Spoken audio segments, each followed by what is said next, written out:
ఇక మళ్ళీ చేసేది తప్ప పోయేదని అనుకున్నానికి అలాంటి బుద్ధి అలాంటి లేదు. ఏ విధంగా ముందు మనం కూడా ఆలోచించి రాబోయే రోజుల్లో మనమందరం కూడా ఒక అన్నదమ్ములాగా దీన్ని ఏ విధంగా ముందు తీసుకోవాలని ఆలోచించాలి. ముందు కదా నేను కూడా పెద్దలతో మాట్లాడడం జరుగుతుంది. ఇంకేదంటే కూడా మీరందరూ కూడా రేపు నేను ఫోన్లో మాట్లాడే వాళ్ళు కూడా మాట్లాడడానికి చెప్తే కూడా చెప్పాలి.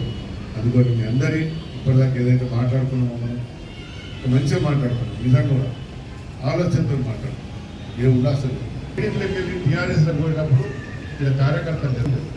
అప్పుడు మండలికి ఒక 10 మంది 5 మంది వాళ్ళందరూ పిలుచుకొని అడ్జస్ట్ చేసుకుంటారు. ఇక్కడ కొంచెం ఇబ్బంది ఉంటుంది, మీరు అందరికీ ఇబ్బంది ఉంటుంది. ఇబ్బంది ఉండాలంటారు తమ్ముడు అందరూ కన్సిడర్ చేసుకుంటే డెవలప్ చేసుకుంటారు.